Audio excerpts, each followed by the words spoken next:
สำหรับข้อนี้จะอยู่ในข้อที่ 4ข้อที่ 4เขาบอกว่าวัตถุ A มีมวลสาร5กิโลกรัมมัดติดใส่เสื้อเบาอีกส่วนหนึ่งผ่านใส่มักลอกที่มีมวลสาร1กิโลกรัมรัศมี 0.2 เมตรแกนมักลอกถูกติดไว้คงที่ดังรูปคอคอย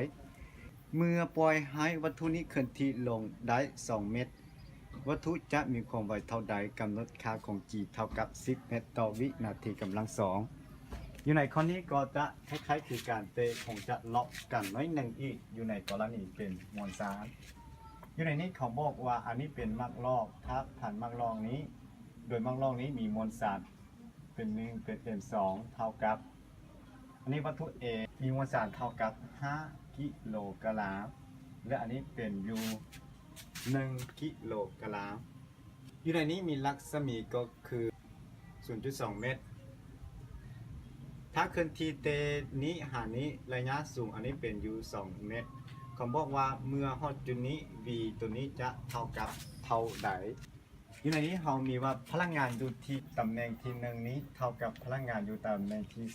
2พลังงานอยู่ที่1เท่ากับพลังงานอยู่ในจุดที่2แสดงว่าอยู่ในจุดที่1นี้เราจะมี mgh เท่ากับ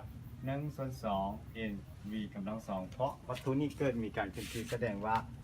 จะเกิดมีพลังงานเดินเครื่องบวกให้เวลามีการเคลื่อนที่แสดงว่าอยู่ในนี้จะมีการเคลื่อนที่ปีนเพราะฉะนั้นถ้าเคลื่อนที่แล้วจึงมีพลังงานการเคลื่อนที่ปีนก็คือ I โอเมก้ากำลัง2อยู่ในนี้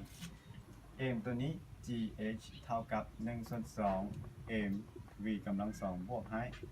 1/2ซึ่งว่า I คราวนี้เขาจะมีว่า1/2คูณให้ m คูณให้ r กำลัง2ให้อันนี้จะเป็นอยู่ v กำลัง2ส่วนให้ r กำลัง2ตัวนี้ก็จะตัดกันแต่เรามาพิจารณาอยู่ในกรณีนี้เรามี2 m ก็คือ m ตัวที่1เท่า5กิโลกรัมและ m ตัวที่2เท่ากับ1กิโลกรัมอยู่ในนี้ m ตัวนี้จะเป็น m1 หรือ m2 อยู่ในนี้เราจะมีว่าตัวนี้จะเป็น m1 ตัวนี้ก็จะเป็น m1 ตัวนี้จะเป็น m2 เป็นอย่างจึงบอกว่าอย่างนั้น m1 m1 m2 บอกเข้าใจแบบนี้วัตถุนี้ตกก็เพราะ m1 ตอนทำ m1 ไม่ได้ตกแสดงว่าอยู่นี้เตตกมาห้องนี้แสดงว่า m1 เป็นอยู่ในพลังงานธาตุแต่อันนี้